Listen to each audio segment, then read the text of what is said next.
봉독한 말씀 보면 우리가 무엇을 바라보며 사느냐, 그것이 얼마나 중요한가 하는 것을 우리가 깨닫게 됩니다. 우리가 무엇을 바라보며 사느냐, 거기에 따라서 우리가 바라보며 사는 것을 닮아가기 때문에 그렇습니다. 우리가 세상을 바라보며 살면 어느 순간에 우리의 모습이 세상과 닮아져가는 우리의 모습을 보게 될 것이고, 우리의 시선이 세상이 아니라 오늘 우리 가운데 살아서 역사하시는 하나님을 바라보고 살면 우리의 모습이 점점 더 주님의 모습을 닮아가게 되어져 있습니다. 우리가 부부가 서로 닮는다 그러는데 부부가 닮는 것은 다른 것 때문이 아니라 서로 오랜 세월을 함께 서로를 바라보며 살기 때문에 부부가 닮아가는 것입니다. 그래서 오늘 성경은 우리에게 이렇게 명령합니다. 6절 후반절에 보면 항상 너의 하나님을 바랄지니라. 하나님을 바라라. 하나님을 바라보면서 사는 자, 그게 성도입니다. 하나님을 바라보고 그 하나님에게다가 소망을 두고 하나님을 의지하면서 살아가는 사람이 성도입니다. 이사야 선지자는 여호와를 앙망하는 사람, 바로 그런 사람에게 여호와께서 새 힘을 주신다. 독수리의 날개치며 올라감 같을 것이고 걸어가도 피곤치 아니하고 다른 박질에도 곤비하지 아니한다, 이렇게 말했습니다. 우리가 하나님 바라보고 살면 순간순간마다 하나님이 우리에게 새 힘을 주시고 그 새 힘을 우리가 날마다 공급받으면 어떤 상황 속에서도 우리가 그 모든 것들을 넉넉히 이겨나가고 견디어 나갈 수 있는 그런 힘과 능력이 되는 줄 믿으시기를 바랍니다. 그러나 반대로 우리가 우리의 눈을 하나님에게서 세상을 바라보고 산다, 그 순간부터 우리의 삶은 늘 근심하고 걱정하고 염려하고 두려워하면서 살아갈 수밖에 없습니다. 세상의 무거운 짐들, 나 홀로 그 짐을 지고 세상 모든 무거운 근심 걱정은 나 혼자 걱정하고 근심하는 것처럼 그렇게 세상 근심에 짓눌려서 탄식하면서 괴로워하면서 그렇게 살아갈 수밖에 없는 것입니다. 그래서 사단이 우리 성도들을 넘어지게 하는 방법은 다른 게 아닙니다. 우리로 하나님을 바라보지 못하게 하는 것입니다. 하나님 아니라 다른 것을 바라보며 살아가도록 자꾸만 우리의 눈을 하나님에게서 떼어서 한눈 팔도록 만드는 것이 사단이 우리를 공격하는 것입니다. 그런데 호세아 살던 시대의 이스라엘 백성들 그렇게 살았습니다. 하나님의 백성임에도 불구하고 하나님을 바라보며 산 게 아니라 물질적 풍요를 준다, 그게 바알이다. 그러니까 그 가나안 땅에 사는 사람들이 바라보고 살아가는 바알을 바라보고 살았고 아세라를 바라보고 살았습니다. 그래서 하나님은 이와 같은 이스라엘의 모습이 마치 호세아의 아내 고멜과 같다, 이렇게 말씀하십니다. 데려다 놓으면 또 가서 타인에게 연애를 받아서 음부가 되고 다시 데려다 놓으면 또 가서 타인에게 연애를 받아서 음부가 되는 고멜과 같이 그렇게 이스라엘은 끊임없이 하나님을 향한 그들의 마음을 빼앗기곤 하였다는 말씀입니다. 그렇다면 이스라엘 백성들이 왜 항상 하나님을 바라보며 살지 못하고 자꾸만 하나님 아닌 다른 것에 마음을 빼앗기고 시선을 빼앗겼느냐, 한번 따라서 합니다. 하나님 앞에서 정직하지 못했다. 하나님 앞에서 정직하지 못했다. 11장 12절 말씀입니다. 에브라임은 거짓으로, 이스라엘 족속은 속임수로 나를 애워쌌고 유다는 하나님과 신실하시고 거룩하신 자에 대하여 정함이 없도다. 무슨 말들이 나옵니까? 거짓, 속임수, 정함이 없다는 말들이 나옵니다. 이스라엘의 문제가 뭐냐? 거짓과 속임과 그 마음에 정함이 없다는 것이 문제입니다. 이스라엘 백성들은 하나님 앞에서 정직하지 못했습니다. 하나님을 속이려고 했습니다.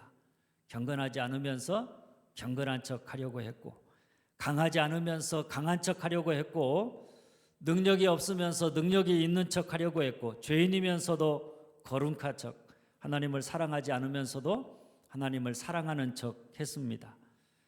그러나 우리 하나님은 만홀히 여김을 받지 아니하신다. 그분 우리가 속인다고 속는 분이 아니시다는 이야기입니다. 그런데도 우리는 자꾸만 하나님을 속이려고 합니다. 그분 앞에서 우리의 진실을 감추려고 합니다. 정직하지 못합니다.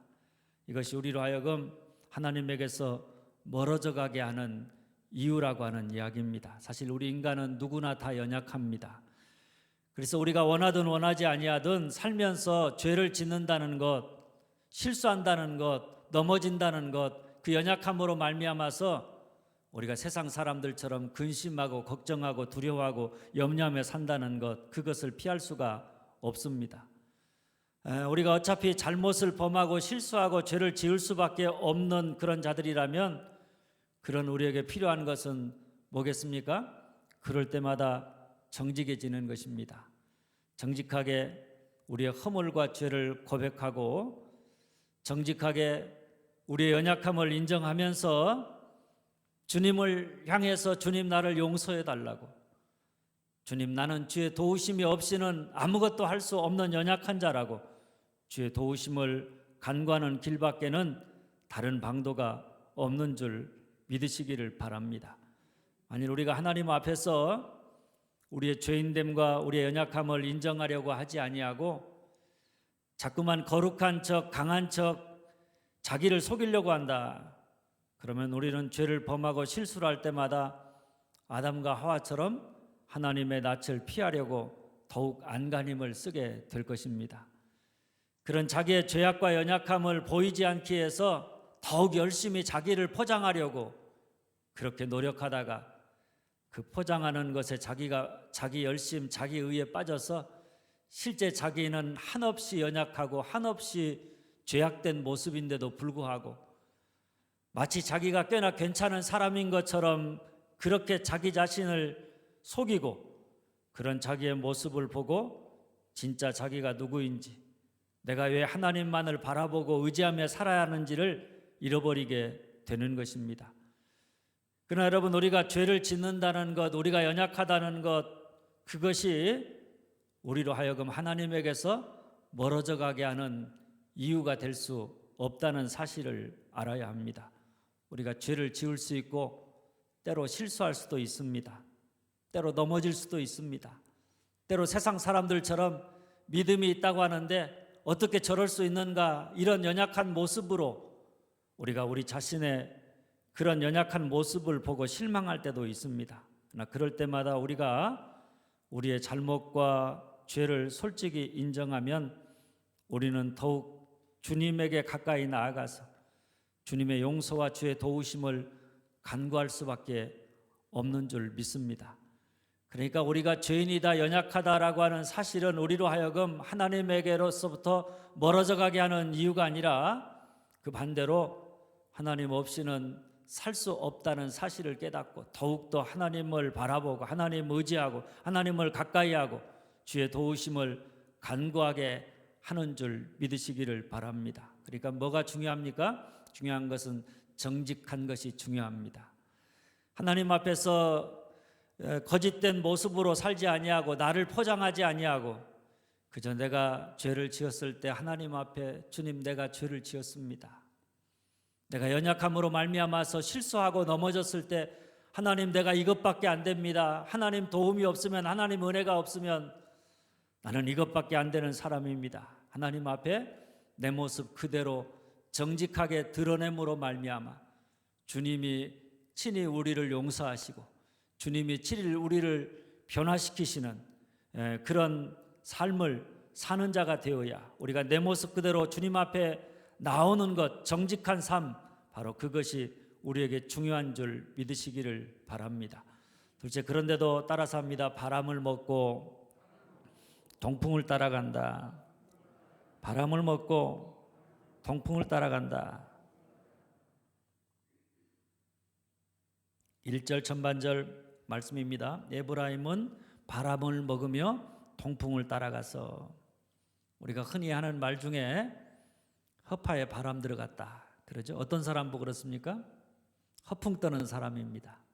실제 자기는 그렇지 않는데 그런 자기를 크게 보이려고 강하게 보이려고 허풍을 떠는 사람, 바로 그런 사람을 보고 저 사람은 허파에 바람 들어갔네 이렇게 이야기합니다. 허파에 바람이 들어가면 참 허황된 꿈을 꿉니다. 허황된 생각을 합니다. 그래서 분별력을 잃어버리고 그러다가 보면 그것이 동풍인 줄도 모르고 그것을 따라가다가 결국에 큰 낭패를 보게 되는 것입니다. 동풍이라고 하는 것은 아라비아 사막에서 불어오는 뜨겁고 강렬한 바람을 이야기합니다. 그런데 이 바람이 한번 불면 이 바람이 모든 식물들을 다 마르게 하고 집이나 건물을 파괴하는 그런 좋지 못한 바람이 동풍입니다. 쉽게 말하면 우리 인생을 망가지게 하는 바람입니다. 그런데 사람이 이런 바람을 먹으면 어떻게 되느냐? 동풍을 따라간다는 것입니다. 그것이 결국에는 우리의 삶의 모든 것들을 다 망가뜨리고 헛되게 만들어버리는 동풍인 줄도 모르고 그것을 따라간다는 이야기입니다. 우리가 잘 아는 솔로몬도 한때는 바람을 먹고 동풍을 따라 살았습니다. 그는 쾌락의 동풍, 지식의 동풍, 물질의 동풍, 권력의 동풍, 그 많은 동풍을 쫓아서 살았습니다. 그것을 따라가면 그 마음의 욕구가 충족되어지고 자기 인생이 행복할 줄 알고 그렇게 했습니다. 그런데 그가 그런 삶을 산 결과 뭐라고 결론적으로 전도서에서 고백했는가 하면 한번 따라서 합니다. 헛되고 헛되니 모든 것이 헛되도다. 헛되니 모든 것이 헛되도다. 헛되니 모든 것이 헛되다 이렇게 고백했습니다. 우리가 하나님 없는 해 아래서 무엇을 따라가든지 간에 세상이 뭐라고 호언장담하든지 간에 우리가 세상의 것들을 통해서는 그런 것들을 쫓아가서는 참된 만족을 누릴 수가 없다는 것입니다. 쾌락을 쫓아가도 돈을 쫓아가도 지식을 쫓아가도 명예를 쫓아가도 권력을 쫓아가도 다 마찬가지입니다. 그것이 우리 인생에 만족을 줄 수 없고 행복하게 할 수 없다는 것입니다. 다 그것을 통해서 내 마음을 채우려고 하고 내 삶을 채우려고 하면 할수록 우리 마음이 어떠하냐? 더욱더 공허해지고 더욱더 허무해진다는 사실을 아실 수 있기를 바랍니다. 그런데도 사람들이 바람을 먹으면 동풍을 따라간다는 것을 넘어서서 이제는 1절 후반절 말씀입니다. 아수르와 계약을 맺고 기름을 애굽에 보내기도 한다는 것입니다. 아수르와 계약을 맺고 애굽에게 기름을 보내서라도 자기 욕심과 야망을 이루어 보려고 한다는 것입니다. 그것이 애굽이냐 그것이 아수르냐 상관없습니다. 그것을 통해서 내가 그것과 손잡으면 내가 성공할 수 있고 행복할 수 있다면 그들과 계약을 맺고 그들에게 조공을 바쳐서라도 그렇게 한다는 것입니다. 뭐로 가도 서울만 가면 된다. 우리 속담과 같은 이야기입니다. 이스라엘 백성들이 그랬습니다. 그러나 여러분, 우리 곁에 아수르가 있고 애굽이 있다. 우리가 그것들을 의지한다는 것은 세상적으로 보면 아수르와 애굽이 그 당시에 힘이 있고 능력이 있고 모든 문제를 해결해 줄 것처럼 보였을지 모르지만은 궁극적으로는 그런 세상의 힘이 우리의 문제를 해결해 줄 수 없다는 것입니다. 그 모든 것들은 바람을 먹고 동풍을 따라가는 것입니다. 그래서 성경이 뭐라고 우리에게 말하는가 하면 시편 146편 3절 4절 말씀입니다. 귀인들을 의지하지 말며 도울 힘이 없는 인생도 의지하지 말지니 야곱의 하나님을 자기의 도움으로 삼으며 여호와 자기 하나님에게 자기의 소망을 두는 자는 복이 있도다. 아멘. 귀인들, 세상에 힘이 있어 보이고 권력이 있어 보이고 능력이 있어 보이는 사람들, 지식이 있어 보이는 사람들, 그런 사람들을 의지하지 말라는 것입니다. 그런 사람들이 우리에게 도움이 될 줄 알고 그 사람들을 의지했는데 그 사람들의 실체는 뭐냐? 도울 힘이 없는 인생이라는 것입니다. 우리가 도움이 될까 해서 기대했더니 한순간에 무너지는 울타리와 같은 것이 바로 세상에 우리를 도울 것 같은 그런 인생들입니다. 그러니까 도울 힘이 없는 인생도 의지하지 말고 야곱의 하나님, 야곱 같은 일을 끊임없이 힘이 되시고 능력이 되셔서 그를 변화시킨 하나님, 그 야곱의 하나님을 자기의 도움으로 삼으며 여호와 자기 하나님에게 자기 소망을 두는 사람이 복이 있도다. 하나님으로 자기 도움을 삼고 하나님에게 소망을 두는 자가 복이 있는 줄 믿으시기를 바랍니다. 그런데 오늘 호세아는 바람을 먹고 동풍을 따라 살았던 대표적인 성경의 인물 하나를 소개하는데 그게 누굽니까? 야곱입니다.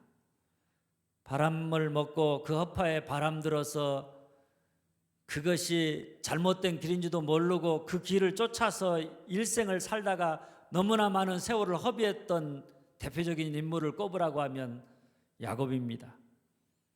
야곱은 그야말로 바람을 먹으며 동풍을 따라 살았던 사람입니다.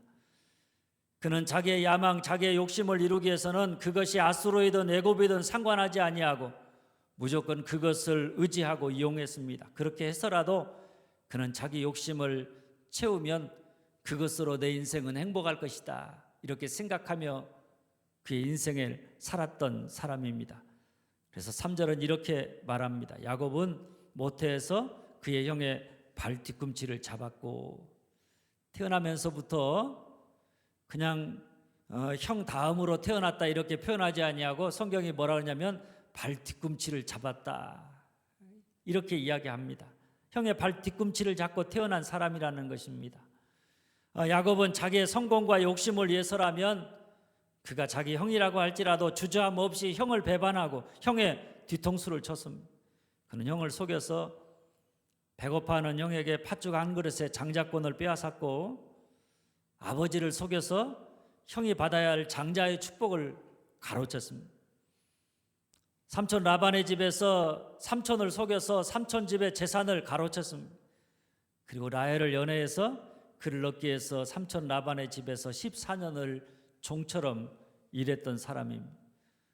내가 이것을 내 손안에 넣고 싶다. 그러면 그는 그것을 자기 손안에 넣기 위해서 자기가 원하는 것을 집요하고 끈질기게 수단과 방법을 가리지 아니하고 반드시 자기 손에 넣어서 자기 소유로 삼고야만은 아주 무서운 그런 사람이 야곱입니다. 그뿐 아닙니다. 오늘 성경은 또 힘으로는 하나님과 겨루되 이렇게 소개합니다. 그의 허파에 얼마나 바람이 많이 들었는가 하면 하나님과 내가 겨룰 만하다, 이런 생각을 가지고 살았다는 이야기입니다. 그가 야복 강가에서 자기의 힘을 의지해서 하나님과 씨름합니다. 뭐하는 씨름인가 하면 하나님은 야곱을 항복시키려고 하고 야곱은 한번 따라서 합니다. 끝까지 버틴다. 끝까지 버틴다.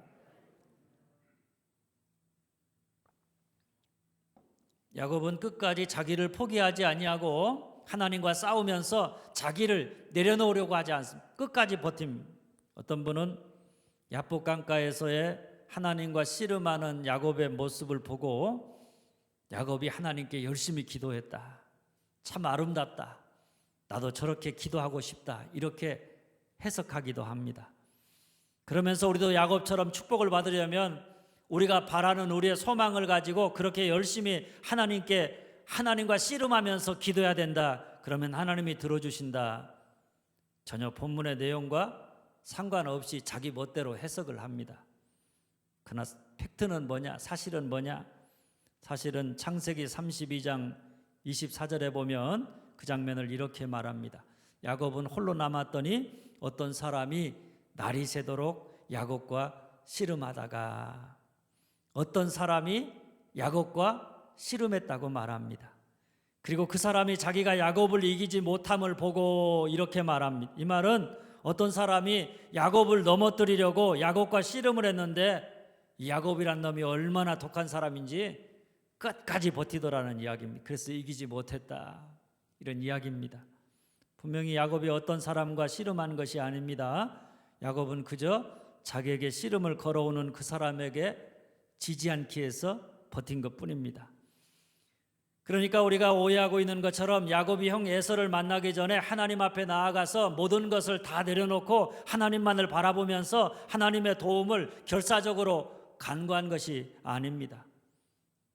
그러므로 야곱이 허벅지 관절이 부러지기 전까지 하나님과 씨름하고 있는 모습, 그 모습은 아름다운 인간의 모습이 아니라 욕심을 내려놓지 못해서 자기 자신의 욕심에 집착하고 있는 추한 인간의 모습 그대로입니다.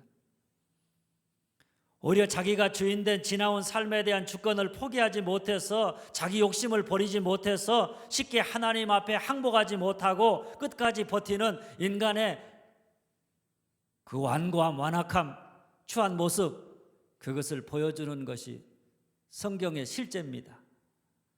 그것은 야곱의 아름다운 기도의 모습이 아니라는 이야기입니다. 그러니까 그 모습을 보면서 나도 야곱처럼 내가 바라는 소망을 가지고 하나님께 매달려서 기도하면 하나님이 내게 복을 주시겠지, 이런 엉터리 같은 생각하지 마시기를 바랍니다. 이 본문은 그런 이야기를 하고 있지 않습니다.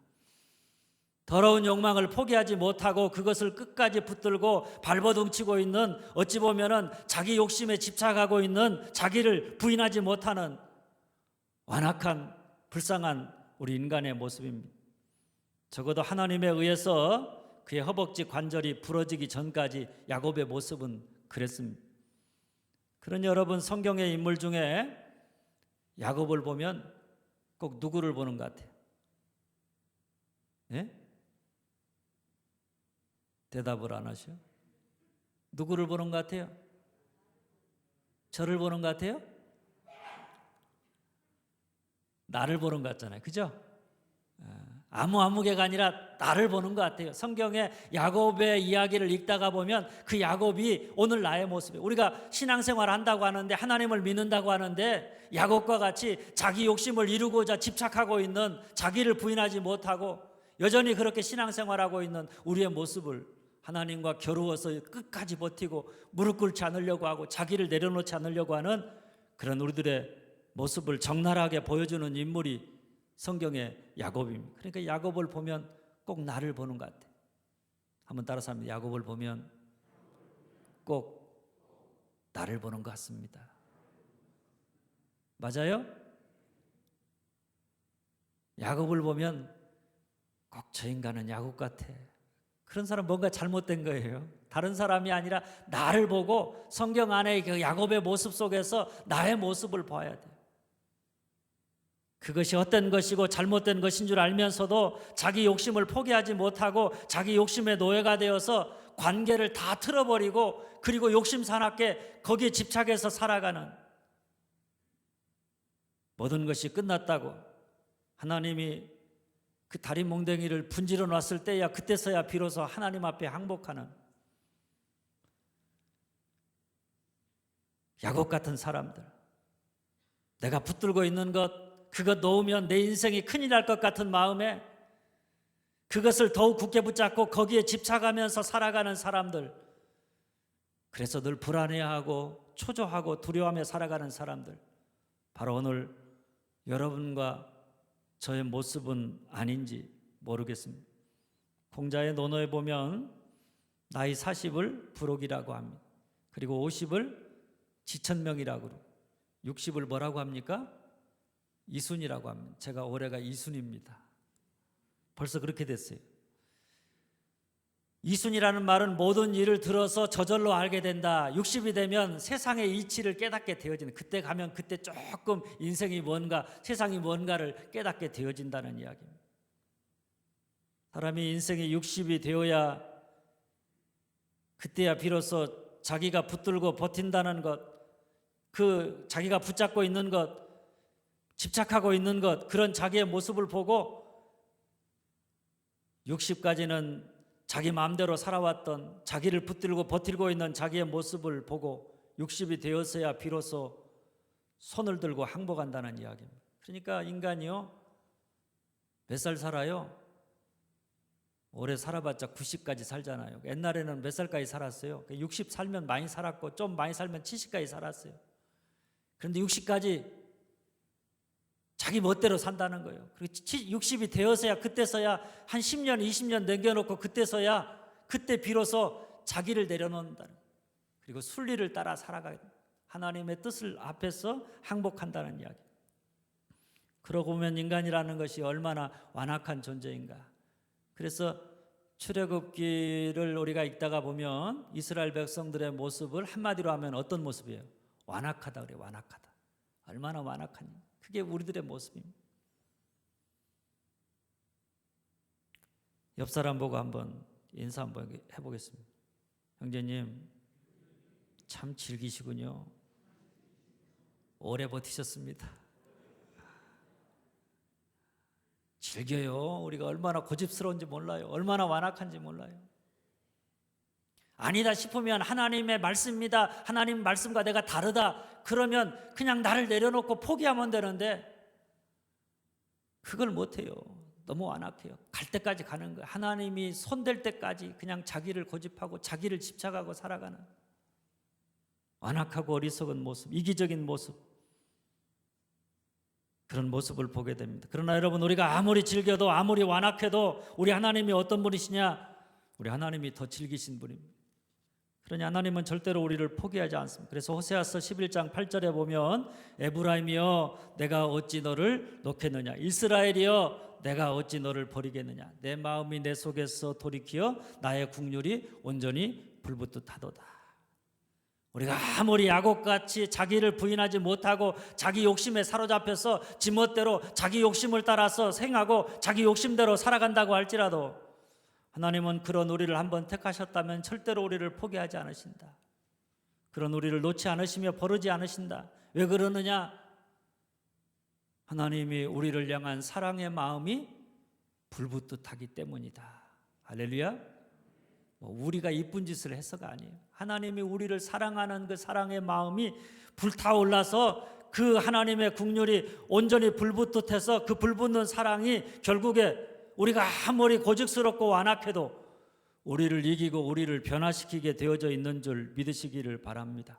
그래서 하나님이 행하시는 특단의 조치가 바로 2절 말씀입니다. 여호와께서 유다와 논쟁하시고 야곱을 그 행실대로 벌하시며 그의 행위대로 그에게 보응하시리라. 처음엔 하나님께서 야곱을 말로 타이릅니다. 그런데 야곱이 말로 타이르니까 이게 말을 잘 듣질 않아요. 하나님이 씨름하는데도 끝까지 버텨요. 하나님을 바라보지 않습니다. 오히려 자기 힘과 자기 능력을 동원해서 하나님과 대항하면서 하나님께 버텼습니다. 그래서 하나님이 어떻게 하셨느냐? 야곱의 허벅지 관절을 후려쳐서 하나님 앞에 무릎 꿇게 했습니다. 그래서 야곱이 어떻게 되었느냐? 4절입니다. 천사와 힘을 겨루어 이기고 울며 그에게 간과했으며, 천사와 힘을 겨루어 이겼다는 것은 그가 지지 않았다는 말입니다. 그는 악으로 버텼습니다. 완고함으로 버텼습니다. 그래서 하나님께서 안 되겠다 싶어서 그의 허벅지 관절을 쳤습니다. 스스로 무릎 꿇지 아니하고 끝까지 버티니까 지멋대로 살겠다고 끝까지 자기 욕심에 사로잡혀서 지멋대로 살아가니까 하나님께서 그의 허벅지 관절을 쳐서 다리를 이골시켜서 무릎을 꿇게 만들었습니다. 그리고 그의 뼈가 이골되었을 때 그때 그는 울면서 하나님을 붙잡고 매달렸습니다.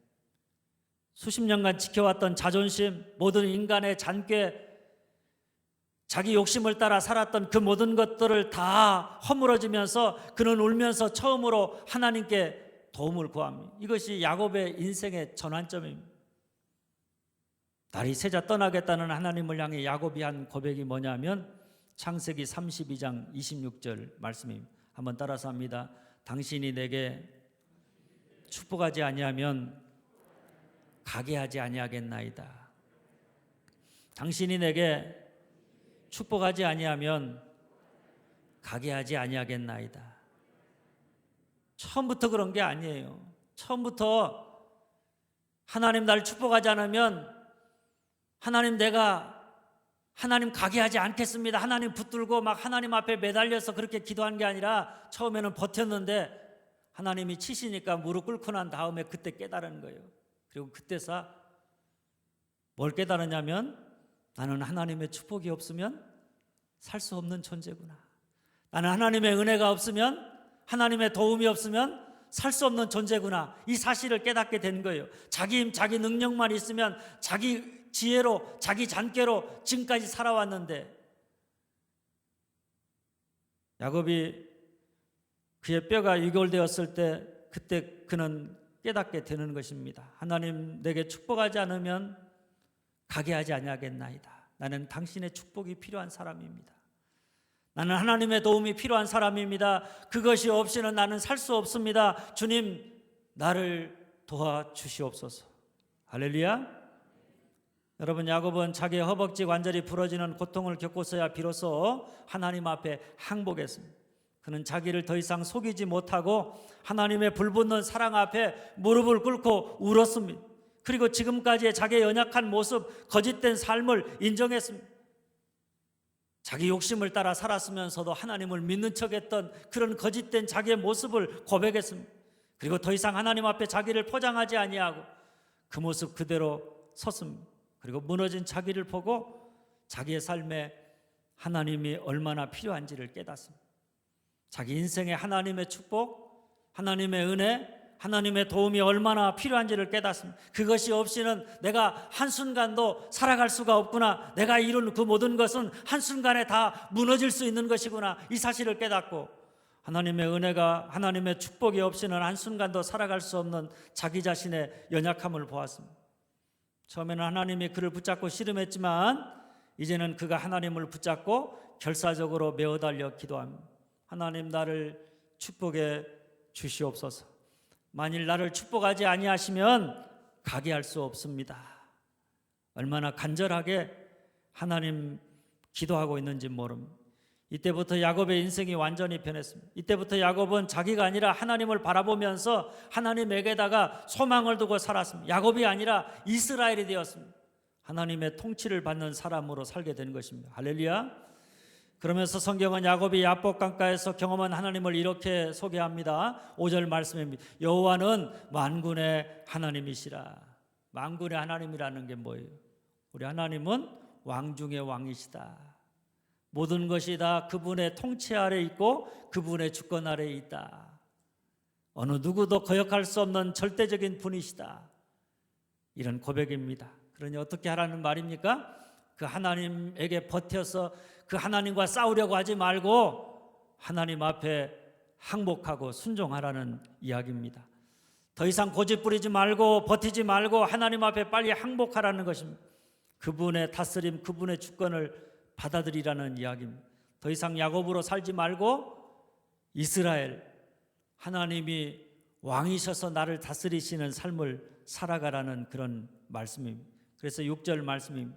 그런즉 너희 하나님께로 돌아와서 인애와 정의를 지키며 항상 너의 하나님을 바랄지니라. 항상 너의 하나님을 바랄지니라.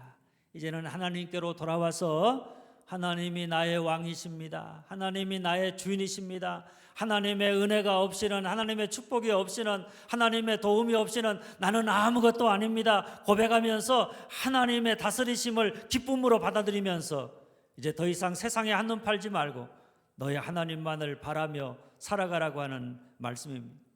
사랑하는 여러분, 오늘 우리는 지금 야곱과 함께 야복 강가에 서 있습니다. 하나님은 우리가 옛사람 야곱의 모습을 벗어버리기 원하십니다.